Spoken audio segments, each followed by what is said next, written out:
For 10 years, every October 14th, the richest man in Cleveland came to the cemetery alone, carrying a single red rose. But this year, someone had gotten there before him. A groundskeeper weeping at his daughter's grave, and beside him, a child clutching a pink pebble in her hand.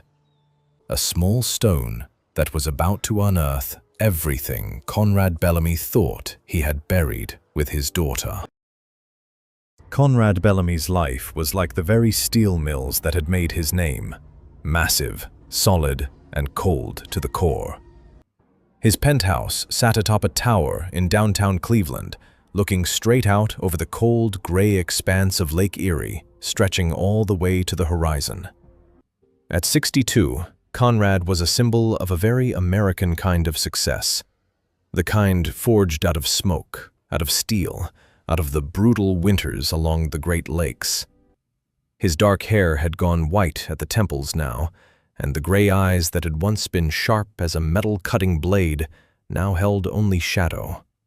Sleepless nights, regrets there was no washing away. His name was stamped on the cranes down at the port, on shipping contracts running the length of Lake Erie, on the covers of Midwestern business magazines.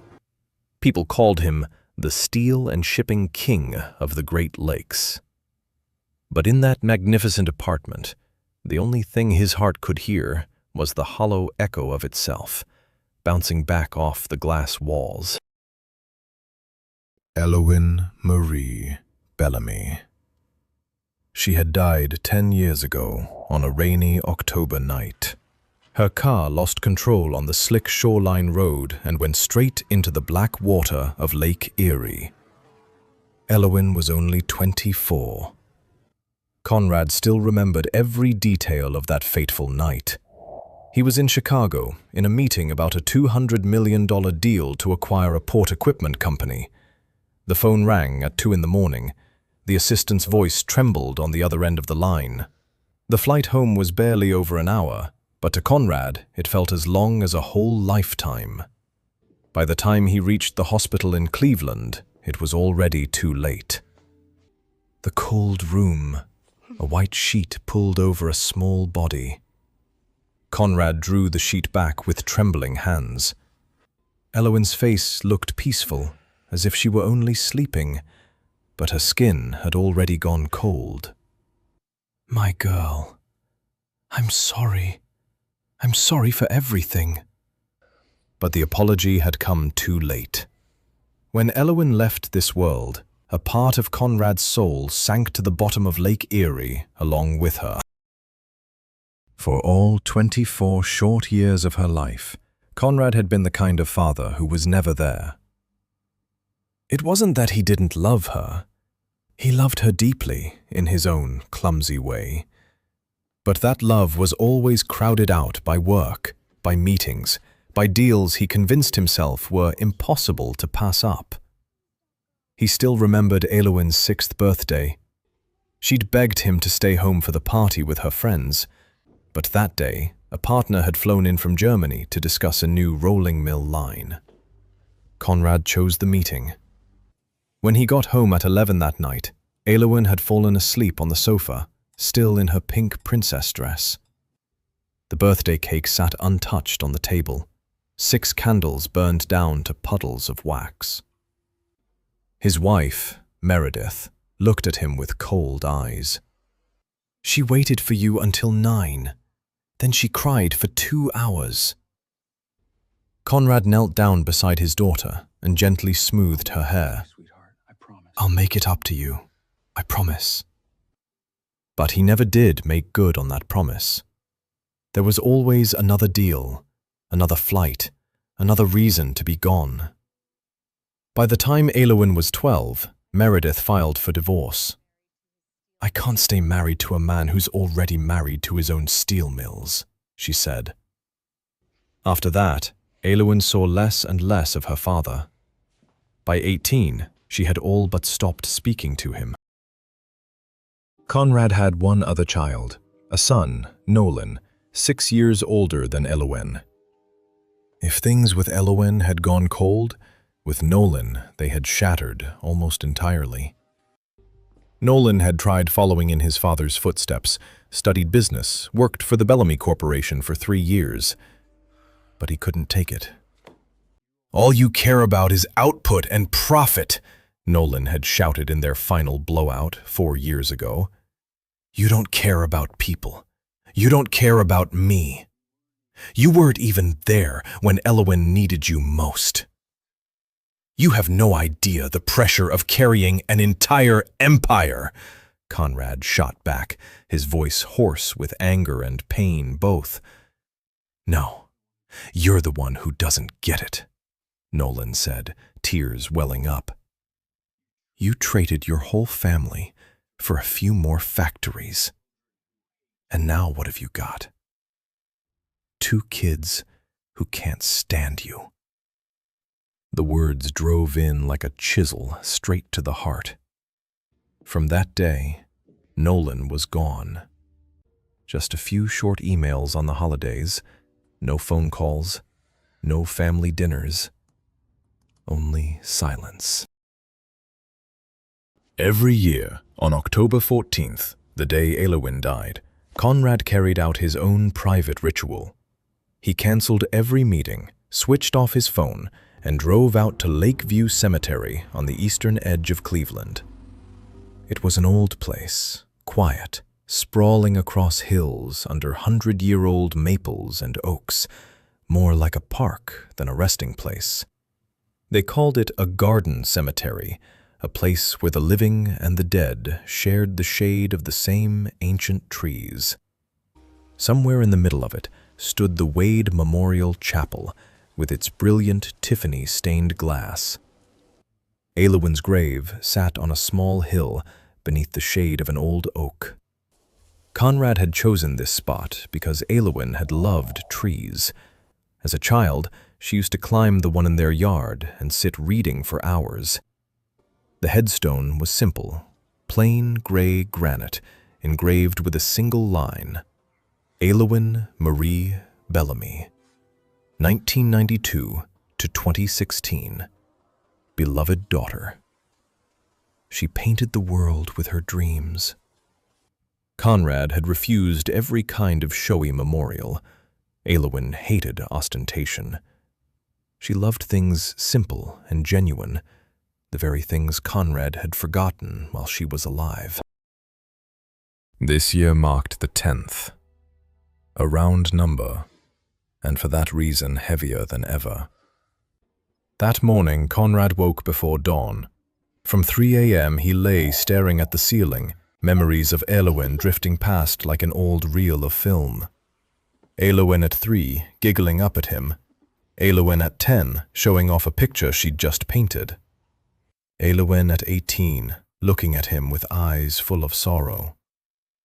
At 6, Conrad put on a plain black suit, the old one Elwyn used to say she liked because it made him look more like a regular dad. He carried a single red rose, her favorite flower. Conrad had no idea that this trip would change the entire rest of his life. And on the other side of the hill, beneath that old oak, a man, a groundskeeper with calloused hands, was also standing in silence at Elwyn's grave. Beside him, a child was setting small stones, one by one, along the headstone. Who were they? And why were they weeping at his daughter's grave? If you're following this story, hit subscribe and turn on notifications, because what comes next will be impossible to look away from.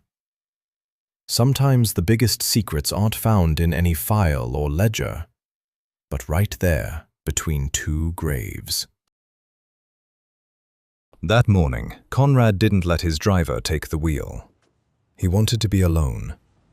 The black Mercedes pulled quietly out of the underground garage of the Bellamy Tower and rolled along the Lake Erie shoreline, where the gray water reflected the pale light of an October dawn. The city was waking up. Joggers moved in long strides along the breakwater. A few small coffee shops over in Ohio City were opening, the smell of fresh bread drifting in the cold wind off the lake. Life went on, even as, inside Conrad, time seemed to stop every time he thought of Elowin. As the car crossed the bridges over the Cuyahoga River, the sun rose behind the industrial skyline, smokestacks, cranes, and old warehouses cutting their silhouettes against a sky gone orange and pink.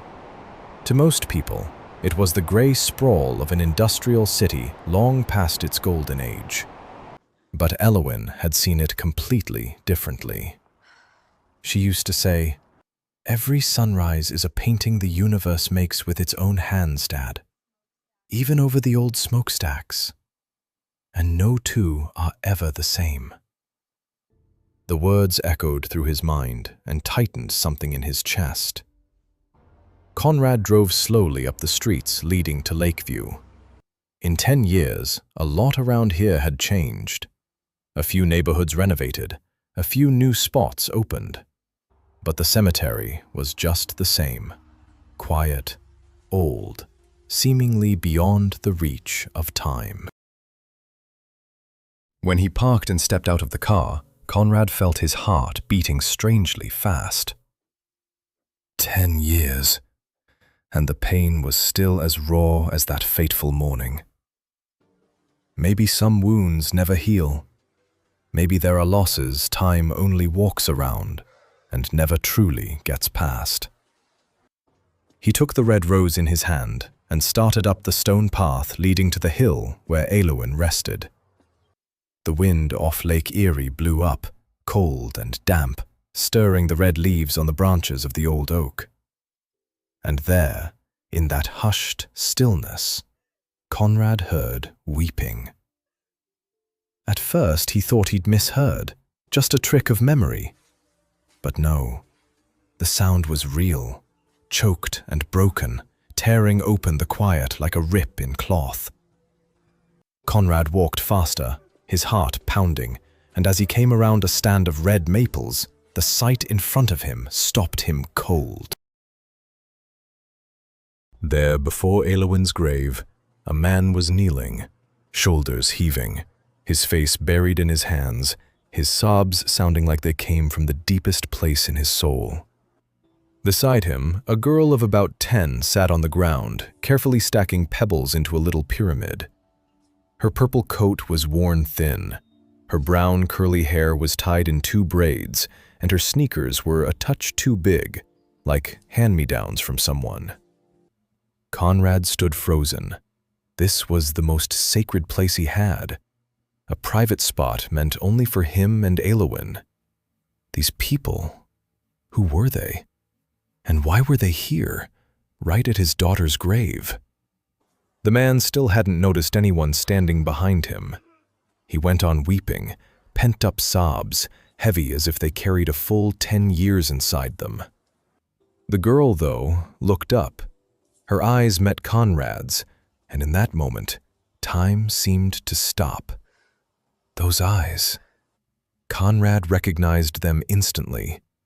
They were exactly Elowin's eyes. A clear gray blue, with tiny flecks of light around the pupils, curved slightly at the corners, just like when she smiled. His heart seemed to stop beating. He stared at the child, a feeling of confusion and fear creeping through his whole body. "Excuse me," Conrad said, trying to keep his voice even. "This is my daughter's grave. Who are you?" The man startled and turned, his eyes red-rimmed. He was somewhere in his 30s, with messy brown hair and a face gone pale from crying. "Oh, God, I'm sorry. I'm Owen Kincaid, and this is June. Why are you here? Why are you crying at my daughter's grave?" Owen looked down at the headstone, then back up. I came to visit my sister, Phoebe. Her grave's over there. But I came to see Elowin too, because she meant a great deal to someone I loved. And because—" He stopped, his eyes dropping to June. "Because what?" Conrad asked, his heart racing. Owen drew a deep breath. Because June is Elowin's daughter. The words landed like a punch to the gut. Conrad swayed and had to brace himself against the trunk of the oak to keep from falling. The rose dropped onto the carpet of dead leaves, a streak of deep red against the brown and gold of autumn. What? His voice dropped to a whisper. What? What did you just say? June is Elowin's child, Owen repeated, steadier this time but still full of emotion. And Graham Shaw's, my best friend. Conrad fixed his eyes on the girl. June looked up too, those deep, clear, grey-blue eyes. Elowin's eyes. The child had no idea of the weight of what had just been said. "Mister," June said, her voice ringing like a small bell. "Are you sad? My dad says people come here when they're sad." Conrad's throat closed. He knelt, bringing himself down to her level.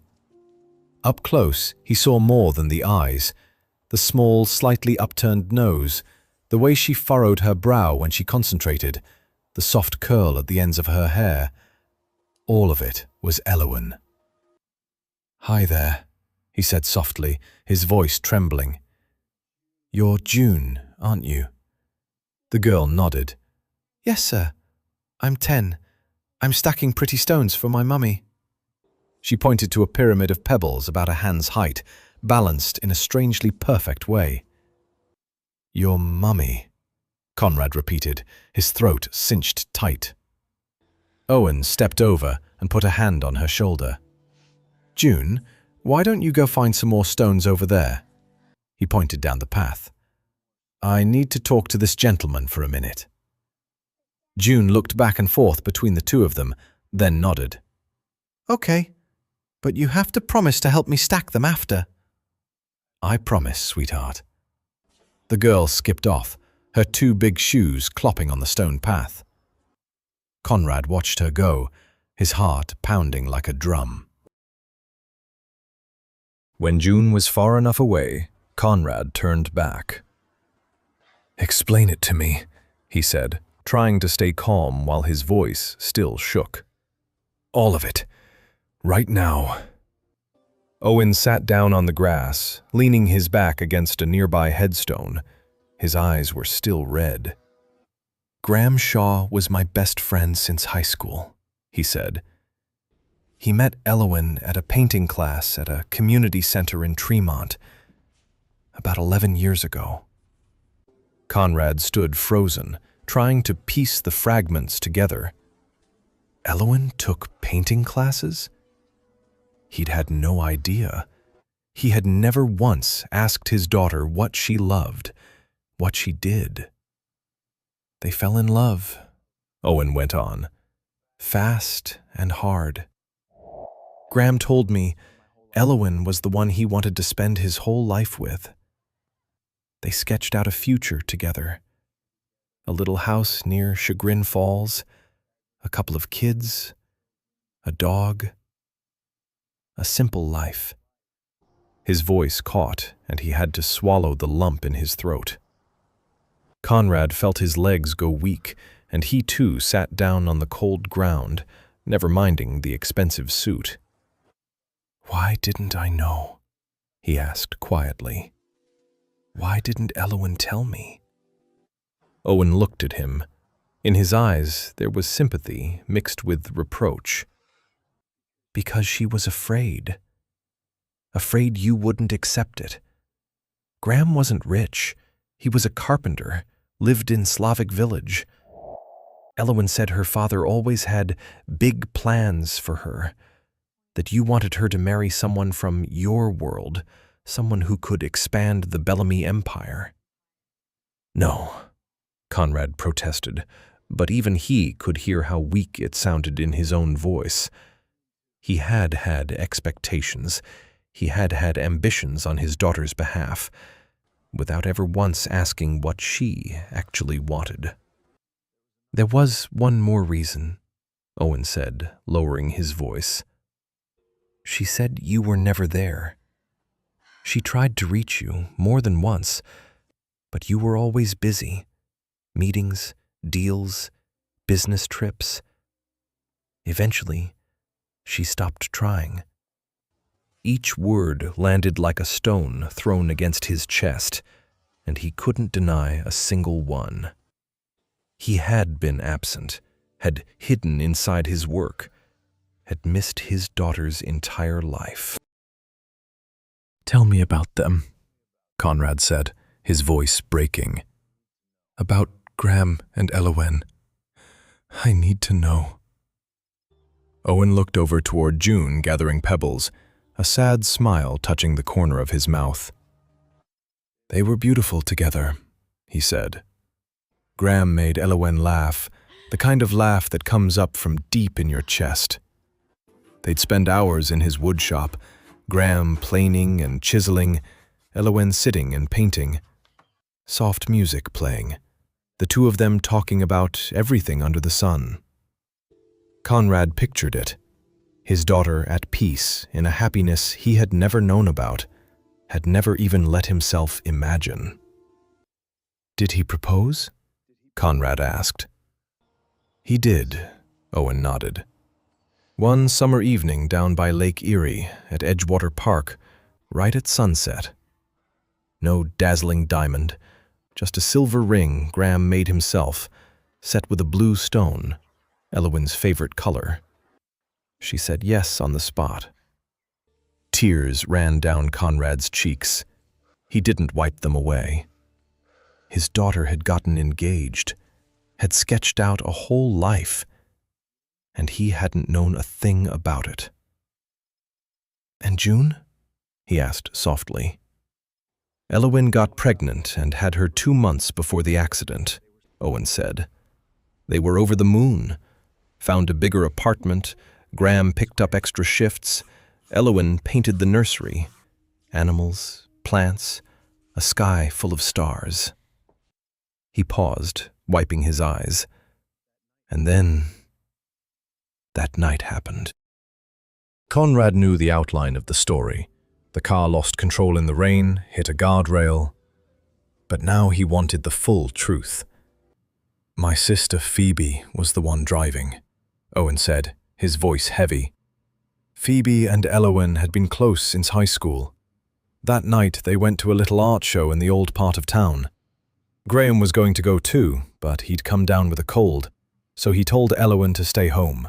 She still wanted to go, to support a friend showing their work for the first time." He drew a deep breath. "Phoebe had 1 glass of wine. Just 1. But she was probably tired, and the shoreline road was slick from the rain. On the way back, the car lost control. It slid off the road, hit the guardrail, and then he fell silent. There was no need to finish. Conrad knew the rest. People had told him once that they'd both died almost instantly, less painful that way. As if that were any kind of comfort. "How did Graham survive it?" Conrad asked, his voice low. "His body survived, but his soul died with Elowen that very night," Owen said bitterly. "Those first weeks, Graham couldn't get out of bed. I had to stay with him to make sure he ate, to make sure he didn't do something to himself. He cried day and night, blamed himself for all of it. I should have gone with her. I should have stopped her. It's my fault." Owen paused a beat. Then, for June's sake, he swallowed the pain and kept going. "Graham was the most devoted father I've ever seen. He taught himself to mix formula, change diapers, rock a baby to sleep. He turned that little wood shop of his into a home. He worked at night, after June was asleep, so he could be with her during the day." Conrad listened, his heart aching. Graham, a man he had never once met, had done every single thing Conrad had failed to do when his own children were small. Graham had been present. He had loved. He had sacrificed. "Graham raised June for 3 years," Owen continued, his voice heavy. 3 years that were both the most beautiful and the hardest. He loved that little girl with everything he had, but the pain of losing Elowen never left. It was always there, like a shadow. Then one day, when June had just turned 3, Graham had an accident on a job site. A board fell from the level above and struck him in the head. He was gone right there on the spot. "I was the guardian Graham named," Owen said. "I took June in, and I tried to reach you. 3 calls to your office after Graham died. 3 messages left. You never called back." Conrad shuddered. "I didn't know. God, I really didn't know." Owen reached into the pocket of his worn coat, took something out, and held it tenderly for a moment before handing it to Conrad. An envelope, yellowed with age. "Graham kept this letter all these years. Elowen wrote it to a close friend, but never got the chance to send it. I think you should read it." Conrad took the envelope with trembling hands. He drew out the page and opened it in the pale light of that October morning. The handwriting was delicate, slightly slanted. It was Elowen's, no question. He hadn't seen that handwriting in 10 years. "Dear Laurel, I'm pregnant. Graham and I are going to have a baby. I'm happy and terrified all at once. I haven't told my dad. He won't accept Graham, not because there's anything wrong with him, but because he's not the kind of man my father had in mind. But Laurel, Graham is everything I need. He looks at me in a way no one ever has. In the mornings, he makes me coffee and then sits and paints with me in the wood shop, and I think, oh, so this is all happiness ever was. We've made up our minds. Once the baby's born, we're leaving the city. Out near Chagrin Falls, somewhere quiet, with a creek and woods. I'll paint, Graham will do his woodwork, and we'll be happy in the simple way I've always longed for. I know that means being far from my family. Part of me is sad about it. I still remember how, when I was little, my dad used to carry me on his shoulders to watch the fireworks over the lake. I used to think that one day he'd change, that he'd come back to that part of himself that was a father. But I can't keep waiting forever, Laurel. If he ever asks, tell him I'm okay. Tell him I'm happy. And maybe one day, when the baby's a little older, I'll bring her to meet him, set her in his arms, and give him a chance to be a grandfather. Everyone deserves a second chance, don't they? Love, Elowen. When he finished reading, his tears blurred the words on the page. His daughter had been happy. She'd had plans, had dreams. She still remembered him carrying her on his shoulders to watch the fireworks. She had even meant to bring her child to him, to set the baby in his arms, to give him a second chance. But that chance had never come in time. Conrad folded the letter, pressed it to his chest, and wept, the weeping of a 62-year-old man who had never once let himself cry, a hoarse and broken sound forcing its way up from a place that had been frozen far too long. Before Conrad could say a word, June came running over, both hands full of pebbles. "Dad, look!" Her eyes shone. "I found a pink one! They're really rare!" Owen smiled, even with his eyes still wet. "It's beautiful, sweetheart." June turned to Conrad, studying him curiously. "Who are you?" She tilted her head. Conrad parted his lips, but the words stuck in his throat. How do you tell this child, his own flesh and blood, who he was? Owen put a hand on her shoulder. "June, this is Mr. Conrad. He's your grandfather." June stared at him, her brow furrowing slightly. "Grandpa?" she repeated, as if testing the taste of the word in her mouth. Then slowly, understanding rose in her eyes. "Is he my mummy's dad?" "That's right," Owen said gently. June was quiet for a moment, looking down at the pebbles in her hands. Then she lifted her eyes and looked straight at Conrad. "Did my mummy ever talk about you?" The question cut like a knife. Conrad didn't know how to answer. What had Elowen said about him to Graham? That he was always gone? That he was a failure of a father? He suddenly remembered the last line of the letter, still warm in his hands. "Everyone deserves a second chance." "Your mommy loved me," he said at last, his voice trembling. "And I loved your mommy too. Very much. I just wasn't good at showing it." June thought it over, then nodded. "That's okay.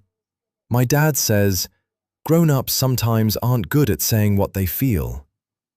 The corner of Conrad's mouth lifted slightly, his tears still falling. "Your dad's a smart man."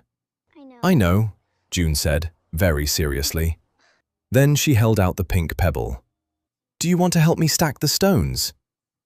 Conrad looked at the pebble, then at the small face, Elowen's eyes looking back at him with a simple trust he knew he didn't deserve, but longed for with a desperation that hurt. I'd love to," he said, holding out his hand. June set the pebble in his palm. The light touch, warm and real, was like a promise. And quietly, clumsily, the richest man on the Great Lakes knelt beside his 10-year-old granddaughter and stacked little stones, one by one, on the grass before his daughter's grave, beneath the old oak, in the gentle cold of an autumn morning by Lake Erie. In the days after the cemetery, Conrad couldn't stop thinking about June. The girl's eyes worked their way into his dreams and his waking hours alike. He dug out old photos of Elowen, searching for the matching features, the invisible threads of connection. He needed to know more. He needed to understand. Conrad hired a private investigator, not to dig up dirt, but to verify Owen Kincaid's story. The report came back 3 days later, confirming every word the man had said. Owen Kincaid, 34, worked at Lakeview Cemetery for 7 years, an electrician before that. Lived with June in a 1-bedroom apartment in Tremont. No criminal record. The neighbors called him a devoted father.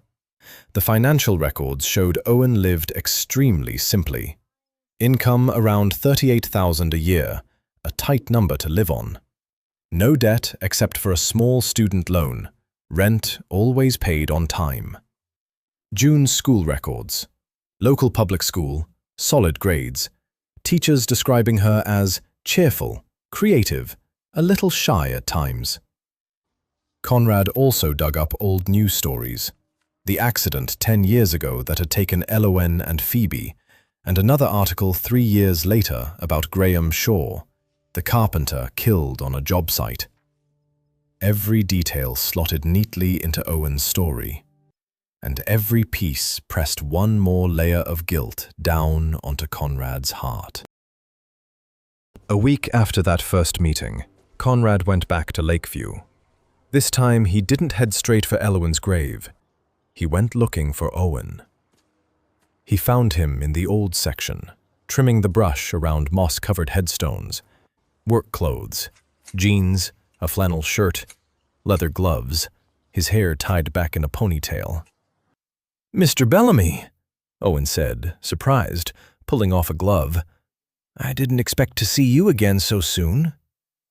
"Call me Conrad," he said. "I'd like to talk, if you have the time." Owen glanced at his watch. "I've got a 10-minute break. There's a wooden bench over there." They sat down beneath a large maple, yellow leaves drifting slowly down. A long silence stretched out. Conrad didn't know where to begin. I verified your story, he finally said, not because I didn't believe you, but because I needed to be sure. I needed to know this wasn't some mistake or a dream. Owen nodded. I understand.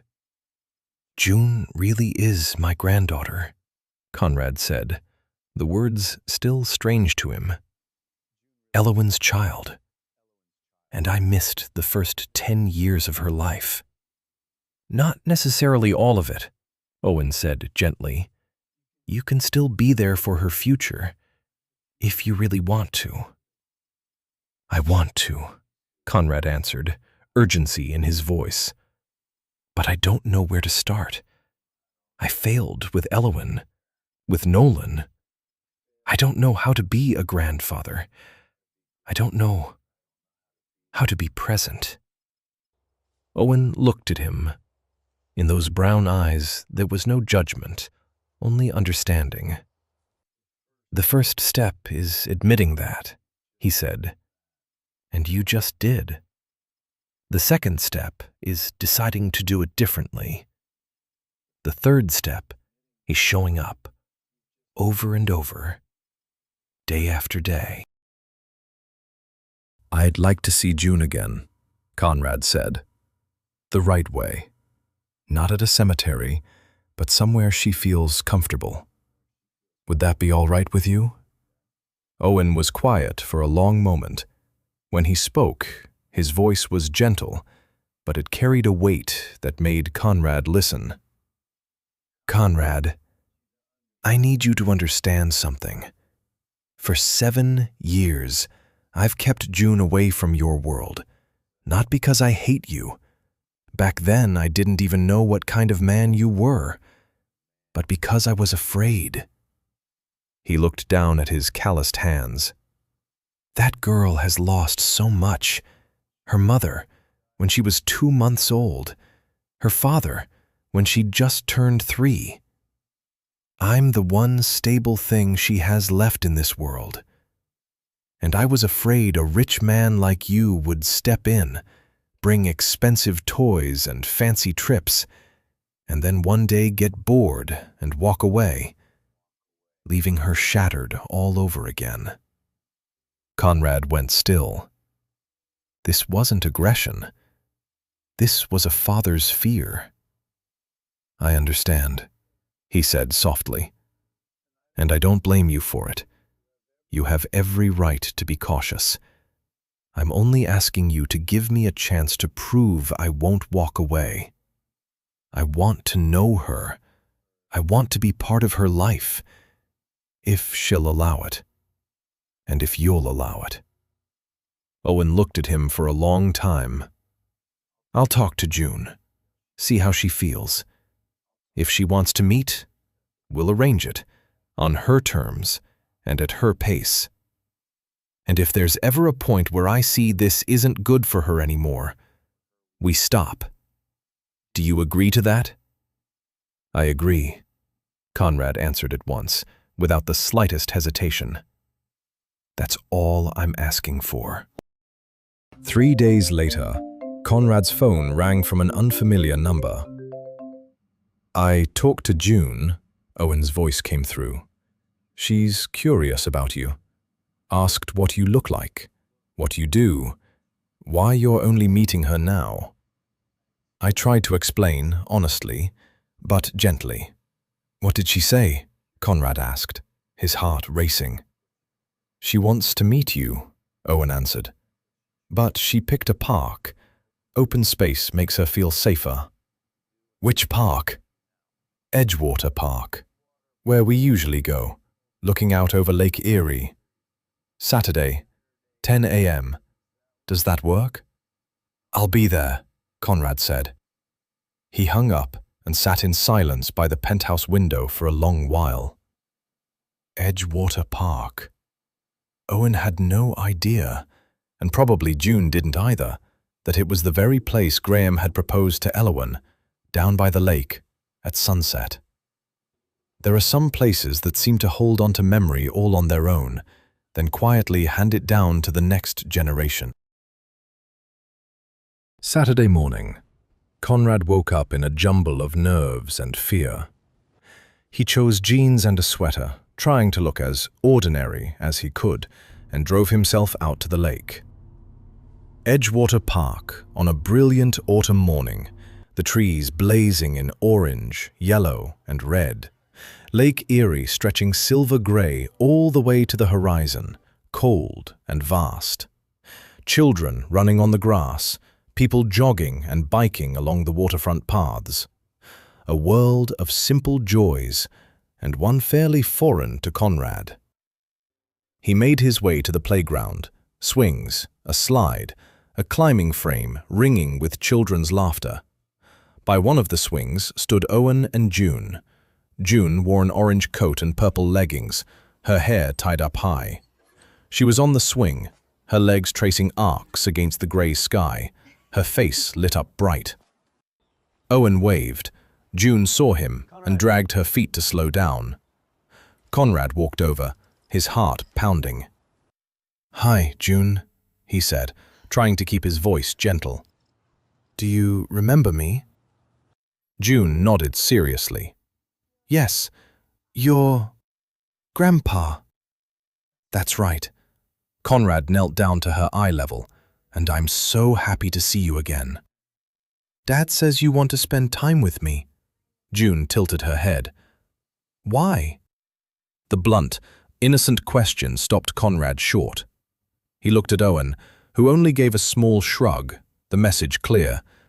"You have to go the rest of the way yourself." "Because," Conrad chose his words, "I loved your mommy very much, and when I found out about you, I wanted to know you, because you're a part of your mommy, and a part of me too." June thought about it. "Did my mommy miss you?" "I believe she did," Conrad said, his voice catching. "Your mommy loved me, even though sometimes I made her sad, and I think she'd want us to know each other." June nodded slowly. "Okay. Will you push me on the swing?" The simple request nearly brought Conrad to tears. "I'd love to." Conrad pushed the swing, and June laughed every time she went high. They strolled along the lakeshore, June hopping around to gather fallen leaves. They stopped at a little stand, and Conrad bought hot chocolate and cookies. "What do you do?" June asked. "I own steel mills and freighters on Lake Erie." "So you must be really rich, huh?" "I have a lot of money, that's true. But I've learned something. Money doesn't make people happy. Being happy is getting to be with the people you love." June nodded, as if it were obvious. "I love my dad." "And your dad loves you too," Owen said, ruffling her hair. As the afternoon began to wind down, Conrad gathered up his courage to ask, "Owen, June, I was thinking maybe the two of you could come to my place sometime. I'd like to show June some of Elowen's paintings. And I have a few other things, photos, little keepsakes that I think June might want to see." Owen looked at June, and she nodded eagerly. "I want to see my mommy's paintings." "All right," Owen said, though still cautious. "But you have to understand, June isn't used to the way you live. I don't want her getting overwhelmed." "I understand," Conrad said. "I'll be careful, I promise." They set it for the following weekend. As Owen and June were getting ready to leave, June ran back and hugged Conrad. A quick, slightly awkward hug, but to him it meant the whole world. "Bye, Grandpa Conrad," she said, then ran off after Owen. Conrad stood there, watching the two of them go, his arms still holding the memory of the girl's hug. Grandpa Conrad. The words filled his heart with joy and sorrow both. He had a second chance, and this time, he told himself, he would not waste it. The following Saturday, Owen and June came to Conrad's penthouse. The driver met them in the lobby and took the elevator straight up to the apartment. The doors opened, and June's eyes went wide. "Wow," she breathed, standing in the middle of the high-ceilinged space, the floor-to-ceiling windows taking in the whole silver-gray sweep of Lake Erie and the Cleveland skyline. "This place is even bigger than my whole building," she whispered to Owen. Owen looked a little uncomfortable himself. His eyes moved over the luxury, curious and guarded at once. Conrad noticed how out of place they felt, and a wave of shame rose up in him. This was his world, full, abundant, and yet how hollow it suddenly seemed next to the small, warm apartment where June had grown up. "Please, make yourselves at home," Conrad said, knowing the words rang a little false in a place like this. Conrad led them to his study, where Elowen's paintings hung. One was a watercolor, a calm lake between rolling hills, the sunset washed in orange, pink, and violet. "This is your mummy's painting," he said softly. "Mummy painted that?" June's eyes went wide. "She did. When she was 19, she dreamed of living by a lake like that." There was a pencil sketch, a sleeping baby. In the margin she'd written, "For my child, someday." June stood frozen. Is that me? Conrad knelt down. "I think so. Your mummy dreamed about you, before you were even born." "Mummy dreamed about me," June whispered, brushing her fingers against the glass. Conrad brought out a large wooden box, full of photos, letters, and keepsakes of Elowen's that he had kept for 10 years and never shown anyone. June sat down on the floor, Owen beside her. She handled each item with care: a photo of Elowen as a little girl, a teenage diary, a small silver necklace shaped like a lion. "These all belonged to your mommy. I want you to have them." June took the necklace so carefully, as if afraid she might break it. Owen helped her fasten it around her neck. June touched the pendant lightly, a smile both sad and warm on her face. "So now I have a part of her," she whispered. Conrad had to turn away and pretend to straighten a frame on the wall, so June wouldn't see his eyes go red. While June was absorbed in flipping through her mother's diary, Owen walked over to the window and looked down at the city. Conrad came and stood beside him. "I never thought I'd see the day I'd be standing in a place like this," Owen said quietly, not boasting, just observing. "Like a whole other world." "It is another world," Conrad nodded, "and for a long time, it was the only world I knew. But in the end, it's empty. All of this," he tipped his chin toward the apartment, "doesn't mean a thing if there's no one to share it with." Owen was quiet for a moment.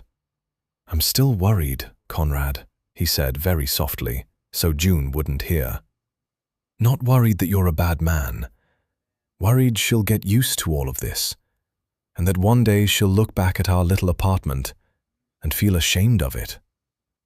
I don't want her growing up thinking a person's worth is measured by how much money they have." "I don't want that either," Conrad said. "You've taught that girl something I never learned in my whole life. I'm not here to change the way you raise her.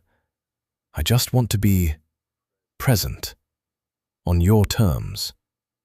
Slowly, Owen looked at him, and for the first time, the guard in his eyes eased a little. "Okay," he said, slowly. From then on, Conrad came out to Tremont every weekend, driving himself, no chauffeur. Some days the whole family went to the park. Some days he just sat in the little kitchen, listening to June tell stories about school. He brought small gifts, but he learned to choose the right ones. a good set of paints once he knew June loved art, a book about constellations when she said she liked watching the stars over the lake, a wool scarf when the eerie wind turned cold. Not expensive, showy things, things that showed he'd been listening. He learned to listen, really listen. He sat on the floor building Lego, painted alongside her, watched the cartoon she was crazy about. One afternoon, June asked, "Do you know any stories about my mummy when she was little?" Conrad told her. Elowen at 6 had once covered an entire bedroom wall in butterflies and flowers. I was furious, but your mummy just laughed and said, "Dad, now you've got free art." June burst out laughing, her eyes shining. "Mummy sounds really fun."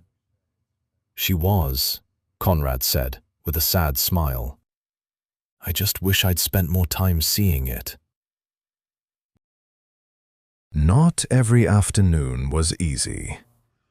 Some days, June asked things that left Conrad speechless. "Grandpa," she asked one day, looking right at him, "when my mummy was still alive, why didn't you come to her?" In the kitchen, Owen's hands went still, but he didn't come out. He let Conrad face it himself. Conrad set his teacup down. He could lie. He could dodge it. But he looked into the girl's grey eyes, Elowen's eyes, and he knew he wasn't allowed to. "Because I was a fool, June," he said quietly. "I thought building a lot of factories and making a lot of money was the same thing as loving my family. I thought there'd always be time, that I'd go tomorrow, next week, once the work was done. I'd come back to your mummy. Then one day, your mummy was gone, and I realized I'd run out of time for anything." June was quiet for a long moment. Then she climbed up into the chair, settled in close against him, and rested her head on his arm. "You don't have to be sad anymore," she said. "Back then you didn't know me, but now you know me. Now you're here." Conrad sat perfectly still, afraid that even the smallest movement might break the moment. Then he wrapped his arms around her and let the tears fall into her curly hair. The tears he had held back for 10 years. Conrad slowly came to understand the rhythm of Owen and June's life. A struggle, but a warm one. He saw Owen shouldering every bill, picking up weekend shifts so June would have warm clothes and full meals. He saw the simple dinners, pasta, soup, sandwiches. But June was always the first to be served. One evening, Conrad brought over a fancy Italian dinner from the most expensive restaurant in Cleveland. But the moment he set it on the worn formica table in Owen's kitchen, he caught the look in the other man's eyes. Grateful, but with a flicker of something uneasy. He understood at once that he'd gotten it wrong again. "I'm sorry," he said. "Old habit. I keep thinking expensive means good." Owen let out a breath, the corner of his mouth easing. "I know you mean well. It's just, June's used to my cooking. Pasta, soup, simple stuff. But it's ours." "Next time I'll ask first," Conrad said. Then he hesitated. "Or would you teach me to cook something? I think it's about time I learned a few things that are actually useful. I'm 62, and I've never once cooked anyone a proper meal." Owen looked at him, a little surprised, then nodded. That evening, they ate the expensive Italian food off chipped plates at the formica table. June chatted on about a stray cat she'd met out in the alley, about the painting she was working on, about her desk mate at school. The mood warmed up, and Conrad realized He had eaten at the finest restaurants in the world, but no meal had ever tasted as good as this one. One night, after June was asleep, Owen made 2 cups of tea. They sat at the little kitchen table. "Thank you," Conrad said quietly, "for giving me a chance, for trusting me with June." "Don't thank me yet," Owen smiled. "You're still on probation." Conrad laughed, a real laugh. "I know, and I'll keep at it every day." Owen looked down at his tea. "Graham was the best father I ever saw. He loved June more than his own life. I keep wondering whether he'd have accepted you. What do you think?" Owen mulled it over a moment. "At first, he'd have been pretty suspicious of you. Graham hated the way rich people think money fixes everything." He looked up, his eyes softening. "But if he saw you sitting here, drinking tea in this kitchen, learning to listen to a child, I think he'd have nodded. Graham always believed people could change." In December, Lake Erie started to freeze over in the shallows near the shore. One Sunday morning, Conrad took June out to Edgewater Park to see something she'd never witnessed before. The whole lake sheeted in white ice, stretching out as if forever, mist rising off it in the bone-deep cold. "Whoa!" June stood frozen, her breath coming out in white puffs. "How does water turn into ice?" "When it gets cold enough, even the things that flow have to hold still," Conrad said. He knelt down beside her, the two of them looking out over the frozen lake. "I used to be like this lake, June. Frozen, rigid. Nothing could move through me at all." "So have you thawed out now?"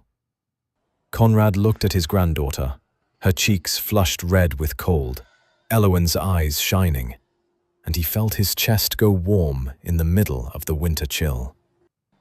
"I have," he said. "Somebody thawed me out. Do you know who that was?" June shook her head. "It was you." June grinned, then suddenly grabbed his hand and tugged. "Then let's go get hot chocolate to celebrate you thawing out." And the richest man on the Great Lakes let his 10-year-old granddaughter pull him along, scampering across the frozen lakeshore toward a little stand puffing out steam, laughing like a kid. Near Christmas, Conrad invited the two of them to the penthouse for dinner. Owen hesitated, but June was so excited that he agreed. Conrad hired a chef, but gave careful instructions. The meal had to be warm and homey. Turkey, mashed potatoes, roasted vegetables, pie. Nothing showy. The gifts were chosen with care too. For June, an easel and a good set of oil paints.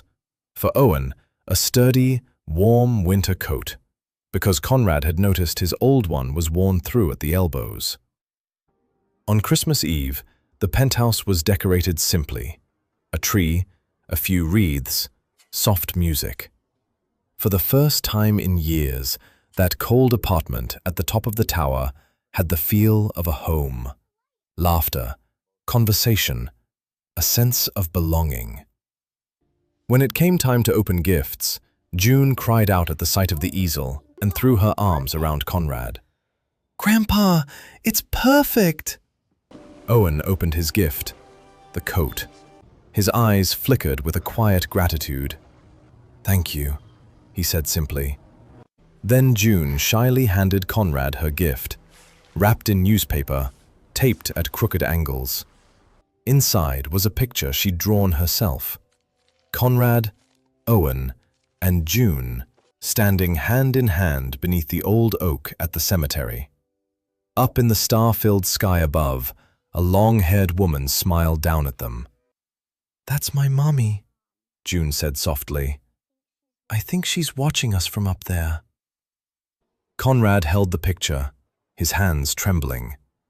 The man who had received the most expensive gifts in the world, yachts, watches, paintings by the old masters, now stood speechless before a sheet of newspaper scribbled in colored pencil. "Thank you," he finally whispered, pulling June into his arms. "This is the most beautiful gift I've ever been given."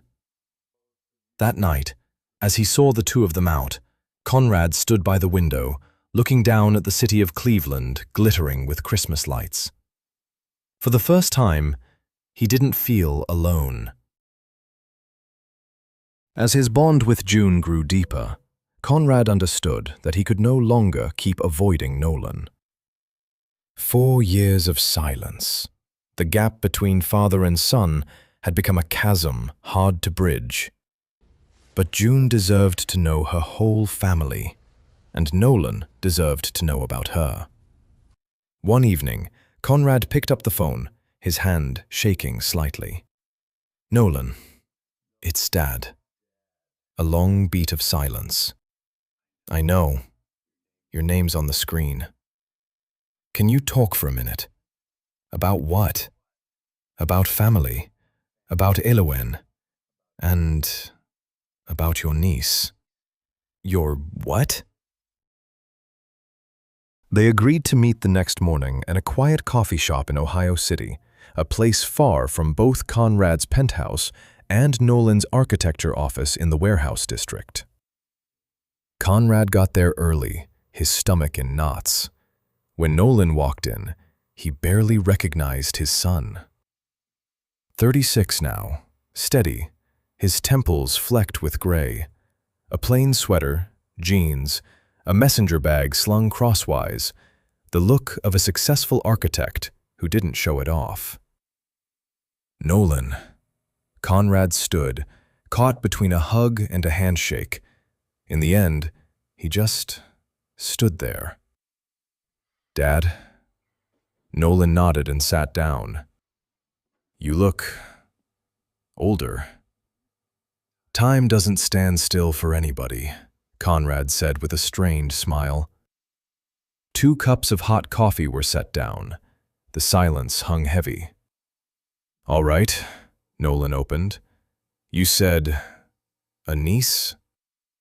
Conrad drew a deep breath and told him everything. The encounter at the cemetery, Owen, June. Elowen had had a child the whole family never knew about. Nolan listened, his face nearly motionless. When Conrad finished, he sat in silence for a long time. "Elowen had a daughter?" he finally said, his voice trembling.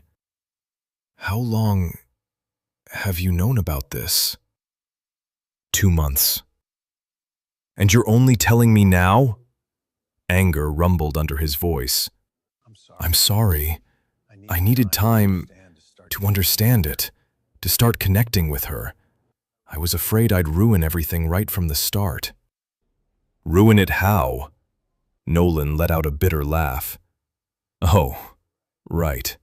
The exact same way you always have.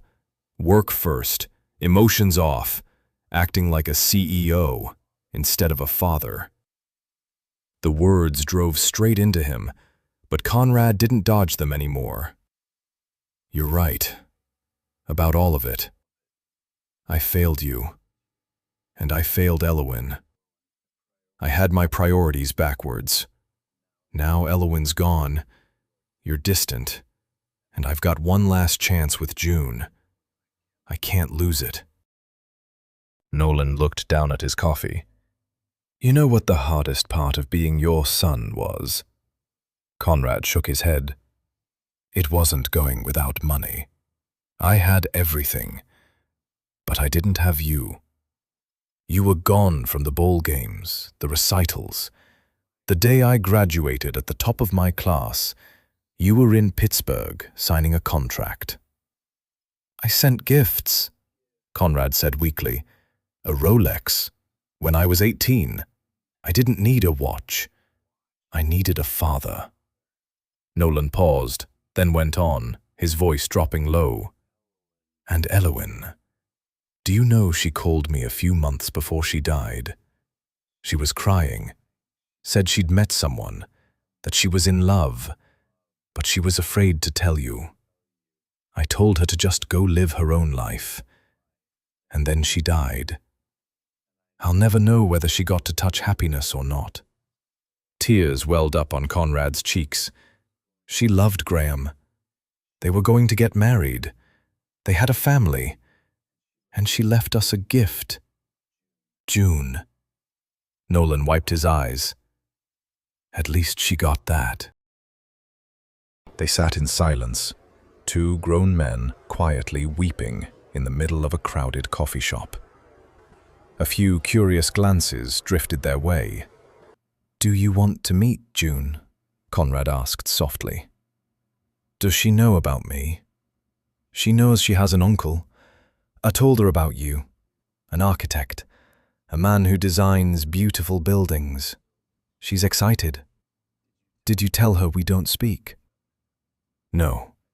I didn't want to make her sad. Or make her think family is nothing but trouble." Nolan sighed. "But sometimes family really is trouble, Dad." "True. But it can heal, too, if both of us try." Nolan looked at his father for a long moment. "I can't promise to forgive you right away. I'm still angry. But I want to meet June. She's my niece. She's family." "That's all I'm asking for," Conrad said. They chose the Cleveland Museum of Natural History for the first meeting, a fun, safe place for June. When Nolan arrived, June was in the hands-on area, busily drawing a giant dinosaur on a big sheet of paper. Owen stood nearby, and Conrad led Nolan over. "June," Conrad called gently. "Someone wants to meet you." The girl looked up, brush still in hand, her eyes moving curiously between Conrad and Nolan. "This is your Uncle Nolan," Conrad said. "My son. Your uncle." June's eyes lit up. "You're the one who designs buildings!" Nolan crouched down to her eye level. "That's right. And you must be June. I've heard so much about you." "Really? From who?" "From your grandpa," Nolan said, glancing at Conrad, his expression hard to read. "Grandpa Conrad says you're smart, and you build really beautiful things." "I'm trying," Nolan smiled. "You like to draw?" "I love it. My mommy painted too. Dad says I draw just like her." A flicker of something crossed Nolan's face, sad and wistful both. "Your Aunt Elowen was so talented. She used to draw all kinds of things for me. Dragons, castles, even spaceships." "Really? I can draw those too. Want to see?" "I'd love to." June pulled her uncle over to the table and showed him every drawing, one by one. Nolan listened intently, asked questions, praised them. Conrad and Owen watched from a distance. "He's good with her," Owen said quietly. "Nolan was always gentle with kids," Conrad replied. "When he was little, he doted on Elowen. He'll make a good father, someday." Leaving the museum, the group stopped at a local pizza place. June sat between her uncle and grandfather, chattering away about the room where she got to build a whole city out of blocks. When it was time to say goodbye, June hugged Nolan. "Will you come again?" Nolan looked Conrad. "I will. I'll come." Owen led June ahead. Nolan lingered with Conrad on the sidewalk, the cold wind off the lake slipping in around their collars. "She really is something," Nolan said. "Yeah," Conrad nodded. "And you're really trying," Nolan went on. "With her, I can see it. All I want is to not repeat the mistakes I made with you and with Elowen." Nolan nodded slowly. "I'll call you. We could have dinner, just the two of us." He turned to go, then stopped without looking back. "Dad?" I'm not promising everything's okay right away, but I want to try. Thank you, Conrad whispered. Just as things were settling into peace, one afternoon there was a knock at Owen's apartment door. He opened it to find a woman standing there, tall, her red hair touched with grey, in expensive clothes, with eyes that were proud and at the same time held something fractured inside. "I'm Meredith Bellamy," she said. "Conrad's ex-wife, Elowyn's mother." Her voice trembled slightly on that last name. "I just got back from Europe. I heard from Conrad that my daughter had a child." Owen froze for a moment. "You should really talk to Conrad first." "Please." For the first time, the pride in her voice cracked, revealing something close to pleading. "I lost Elowyn. I left for 10 years because I couldn't bear staying in this city where every street corner reminded me of her. And now I find out she left me a grandchild. I just want to see her. Just once." Owen recognized in her the very same pain he had seen in Graham, in Conrad. The pain of someone who loves another person, but realizes they loved too late, or too clumsily. "June's at school," he said, his voice softening. "I can't let you meet her without talking to Conrad first. But let me call him. We'll set it up the right way." Meredith's eyes glistened with tears. "Thank you." That evening, Conrad met Meredith at a quiet restaurant. "Why didn't you come to me?" she asked. "When you found out about June, why didn't you tell me?" "Because I only found out a few months ago myself," Conrad answered. "And honestly, Meredith, I didn't know how you'd react. We haven't spoken civilly to each other in years." "Because you hurt me," Meredith said, her voice breaking. "You put work above everything. And then Elowyn died. And every time I looked at you, all I saw was everything we'd lost. I couldn't take it. So I left." "I know," Conrad said softly. "And you have every right to be angry with me. I was a bad husband, and an even worse father." Meredith was quiet for a moment. Then she lifted her head, and there was a determination in her eyes that made Conrad uneasy. "Conrad, I want June to come live with me. I can give her everything, the best schools, a proper home. That man is just a cemetery groundskeeper. He's not even blood related to her." Conrad set down his glass. He understood. Behind those words wasn't greed, but fear. The fear of a mother who had lost her child and was now desperate to hold on to the one thing left of her daughter. "Meredith," he said gently, "I understand you. I understand that fear better than anyone, because I had it too. When I first met June, my first thought was the same. I have to bring her home, give her everything I have. But then I realized something." "What?" "That what June needs isn't anything we can buy. Do you know what that man has done these past 7 years? He stayed up all night when she had a fever. He went without new clothes so she'd have shoes. He held her every time a storm blew in off Lake Erie. He was there, Meredith, every single day. The very thing you and I failed to do for Elowyn." Meredith turned her face away, tears running down. Conrad reached into his coat pocket and took out something he'd been carrying ever since the day he met Owen. An old BlackBerry, its screen cracked all over, held together with tape. Owen had given it to him a few weeks earlier, saying it was the last thing Graham had kept of Elowen's. "There's something you need to hear," Conrad said. Owen found it among Graham's things. Elowen recorded it the day before the accident. He set the phone on the table between the two of them and pressed play. The hiss of static came up, mixed with the sound of wind. Then Elowen's voice rose, clear, alive, the voice Meredith hadn't heard in 10 years. "Graham, I just saw Dad's car go by in Tremont.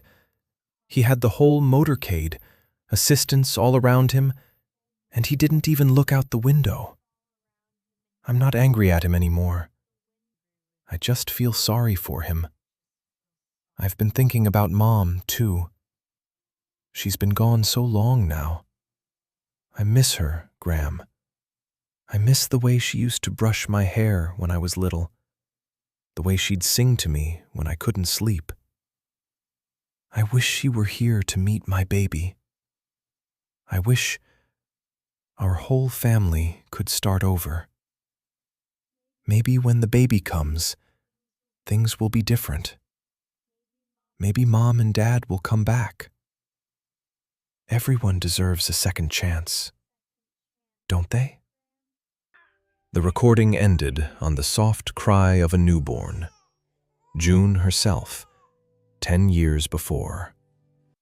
Meredith collapsed forward onto the table, both hands over her face, and wept. The weeping of a mother who had held it in for 10 years. "She missed me," she choked out. "All this time I kept running away, and she still missed me. She still wanted me to come back." Conrad laid his hand over hers, for the first time in more than 20 years. "Elowen wanted us to have a second chance, Meredith. Not to fight over June, but to love her, together, alongside Owen. Don't take her from the man who saved her. Step into her life as a grandmother. That's what Elowen wanted." Meredith lifted her head, tears streaming, and nodded. A few weeks later, they met at Edgewater Park. Conrad, Owen, June, and Nolan were all there. Meredith arrived, and June shrank back a little behind Owen. Meredith knelt down, her eyes welling up. "Hello, sweetheart. My name is Meredith. I'm your mommy's mother. I'm your grandma." June looked at Owen, saw him nod, and only then turned back. "Do you look like my mommy?" Meredith laughed through her tears. "People always used to say so. Your mommy had hair just like mine. And you know what? When your mommy was your age, I used to brush her hair every night too." "And I have my mommy's eyes," June said. "You do," Meredith whispered. "The most beautiful eyes in the world." An hour passed, Meredith showing the girl photos of Elowen as a child, telling her all sorts of stories about the mother June had never gotten to know. June listened intently, asking question after question. When it was time to go, June hugged her grandmother. "Will you come again?" "I promise," Meredith said, holding her granddaughter tight. "This time, I'm not going anywhere." From then on, Conrad and Meredith learned to work together, not as a divorced couple, but as two grandparents who both loved the same child. It wasn't always easy. There were disagreements about boundaries, about gifts. Meredith still tended to overdo it. But they both put June first, and that carried them through every snag. Nolan was glad to have his mother back too. Mother and son met more often now, slowly mending the old, empty places between them. A year went by. October came around again, carrying that familiar cold in off Lake Erie. But this year, Lakeview Cemetery held no lone man weeping by himself in the wind. A circle of 5 stood around Elowyn's grave: Conrad, Nolan, Meredith, Owen, and June. Conrad laid down a single red rose, the same as he had for 11 years. Meredith laid down the silk scarf Elowyn used to love.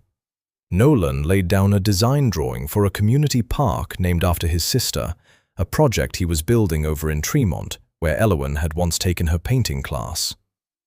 Owen laid down a photo he'd taken of Elowyn and Graham, both of them laughing together outside the old woodshop. And June laid down a picture she'd drawn herself, still the whole family hand in hand beneath the old oak, still the long-haired woman smiling down from a sky full of stars, exactly like the one she'd given her grandfather on Christmas Eve. With just one difference. This time, in the circle of joined hands, she'd drawn one more figure: Grandma Meredith. "Mommy," June whispered into the cold wind off the lake, "I'm living so happily now.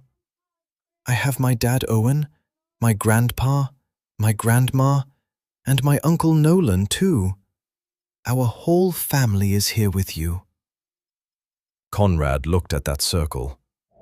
11 years ago, he had stood here alone, with a single rose and an ocean of regret. He gave Meredith's hand a quiet squeeze. This time, no one had to stand alone. After the memorial, Conrad led the whole family out to a small valley near Chagrin Falls on the edge of the Cuyahoga Valley. There stood a little wooden house beside a babbling creek, ringed by maples at the deepest red of the autumn. June ran up onto the porch, then stopped dead. She pulled the copy of Elowyn's sketch that Conrad had given her out of her backpack. She looked at the drawing, then at the house, then back at the drawing. "Dad, Owen?" Her voice trembled. "Look! The window, the roof, even the little bridge over the creek." She looked up at Conrad, her eyes wide. "It's exactly like my mommy's drawing. How is it the same?" Conrad knelt down beside her. "Because your mommy drew this place 10 years ago, June. This is the house she dreamed of living in, with your dad Graham, with you. I can't bring your mommy back," his voice caught, "but I can build you your mommy's dream, so you can grow up right inside that picture." June said nothing. She just threw her arms around him and held on tight. The house had a small wood shop for Owen, so he could carry on the trade Graham once worked. A studio full of light for June to paint in, the way her mother had. And a big oak dining table with room for the whole family to gather around every weekend. As evening fell, the whole family pitched in to make dinner. Chaotic, but overflowing with laughter. Nolan showed June how to build a fire in the hearth. Meredith and Owen worked the kitchen together, 2 people you'd never have imagined standing in the same room, now sharing a knife and a cutting board. And Conrad was put in charge of the roast potatoes. "Dad, smoke!" June shouted. Conrad yanked the oven open. One corner of the potato tray had charred black. The whole family cracked up. "You really don't have a knack for cooking, do you, Dad?" Nolan laughed. "I know," Conrad scratched his head, laughing too. "But I'm trying. In 62 years, this is the first time I've ever burned something trying to cook for my family. And I think it was worth it." The potatoes were a little burnt. The laughter was a little loud. The dinner was nothing close to perfect. But it was a sound that, in his entire life, Conrad had never once heard in that cold penthouse atop the Bellamy Tower. They ate dinner out on the porch, watching the sun sink behind the tree line of the Cuyahoga Valley.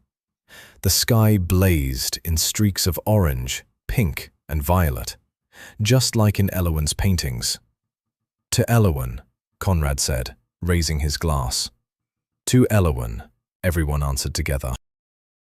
When night came, Conrad went out and sat alone by the creek. The still water mirrored a whole sky of stars. Owen appeared, carrying 2 cups of hot tea, and sat down beside him. "Figured you could use this," he said. They sat in silence for a while, the easy kind of silence that only exists between people who have stopped needing to prove anything to each other. "June's happy," Owen said. "She's got a family, a home. You did it." "Not by myself," Conrad answered. "It was all of us. And most of all, it was you, the one who kept her safe through all the years I was gone. I owe you more than I could ever repay." "You don't owe me anything," Owen said. "We're family, and family doesn't keep a tab." Conrad looked up at the star-filled sky. A single tear traced quietly down his cheek, not from loss, but from something he hadn't felt in all those years. Peace. "Thank you, Elowen," he whispered into the dark, "for teaching me how to love again, and how to live again." As the stars blazed over the Cuyahoga Valley and the surface of the creek glittered with their reflected light, Conrad Bellamy finally came to understand something. It is never too late to change. It is never too late to love. It is never too late to come back, to family, to your own heart, to yourself. A family is not defined by perfection, but by the stubborn willingness to keep loving even after you've been hurt. Not by never making mistakes, but by the courage to get back up, day after day, and try to do better. The people we love, even when they've gone far away, sunk into the earth or into the cold of a lake, they never truly disappear. They live on in memory, in the good things they leave behind, in the warmth of a love that keeps spreading down through the generations. Elowen once dreamed of a house by a creek, a family full of laughter, a simple life overflowing with art and joy. She wasn't here to see it, but that dream had come true. In June, the little girl with her mother's eyes. In Conrad, the father who had once lost everything and now had found his way home. In their family, not perfect, but whole. And Conrad, the man who once held everything, yet truly had nothing, found at last the most priceless treasure of his life. A family, a meaning, and a place to call home. If this story touched your heart, don't forget to hit like, subscribe to the channel, and share the video to spread these messages of love, forgiveness, and family. We'll see you in the next story, where every wound can become the starting point for something more beautiful.